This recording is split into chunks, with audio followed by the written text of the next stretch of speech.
I don't expect most people to have heard the word misandry. Your spell checker won't recognise it.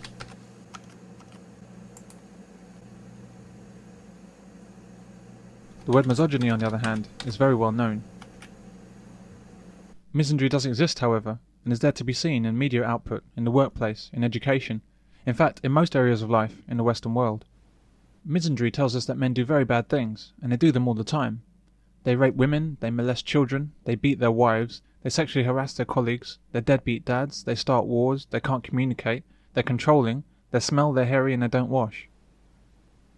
So who are these men that the media keeps informing me about?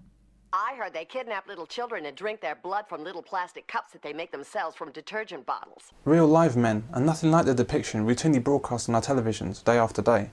I mean, let's be clear here, when I'm at the cash point, I'm looking over my shoulder for men, not women. But the fact remains that the bad that men do pales in comparison with the greatness of men. When you look at the role of men at all levels of society, from leaders to street cleaners, men are fantastic examples of humanity.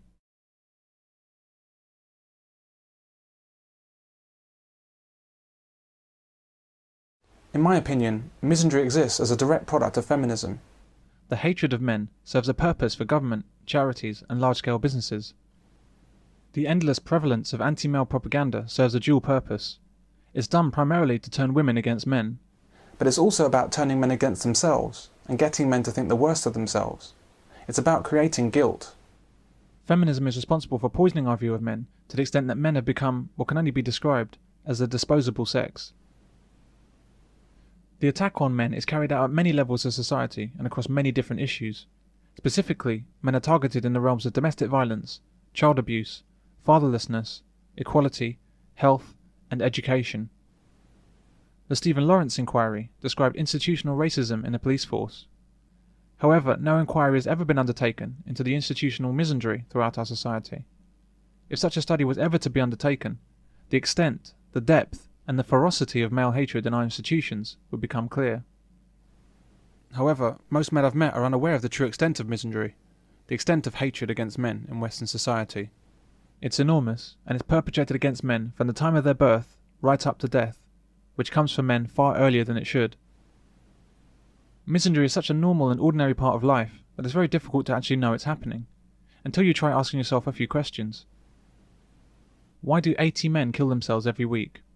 Why are over 90% of the homeless men? Why do men die 6 years earlier than women? Why have you never seen a female refuse collector? Why is there a breast cancer awareness month in the UK? Why have you never seen a news headline about the rape of a man?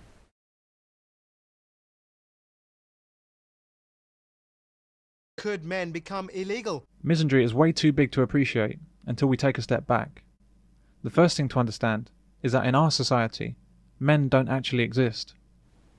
Men simply do not exist as a group, except where they do something bad. A man from Armagh has been given a life sentence. A man's been found guilty at the Old Bailey. The man charged with the brutal murder of... A man's been charged with murdering... The same man could be responsible for 2 double murders. 5 to 6 men would rape us for hours. All the suspects are male. The man convicted of killing the former. The man accused of raping and murdering. This tragedy is man-made. Police across the country are hunting this man. There are con men and gunmen, and there are manhunts. The gunmen were branded as terrorists. 1 gunman and 2 accomplices. But when men do good things or brave things, as they overwhelmingly do day in, day out, or when men are the victims of tragedies, then suddenly the word men disappears into some kind of unmentionable abyss. A Canadian submarine with 57 on board drifts in heavy seas. Royal Navy and RAF assets. Just tell us about the number of people on board. There's 57 crew. There was 9 personnel who reported smoke inhalation.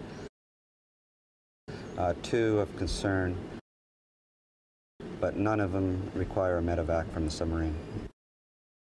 To reach 13 coal miners who were trapped after an explosion in West Virginia. We believe the individuals might be located. People die on roadworks simply because they're trying to mend our roads and make them better for us.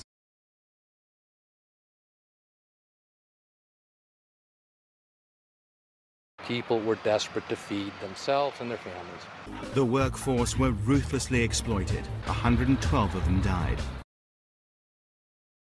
The lives of future passengers depend on the steady hands of these craftspeople and engineers. 2 firefighters have died after a blaze in East London. The pair were on the top floor of the building. 4 RAF crew are feared dead. None of the crew members have been found. 5 soldiers were killed. 4 bodies have been found near. Contact with the crew was lost. 5 members of the regiment were killed. 3 US soldiers died there today, but 9 others have been killed. The soldier was airlifted to Baghdad for treatment.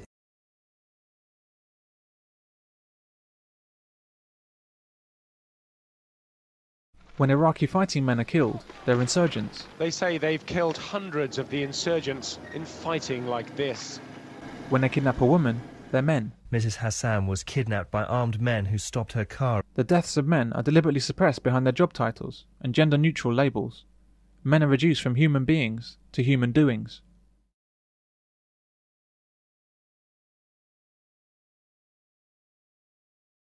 Women, however, certainly do exist, especially when something bad happens.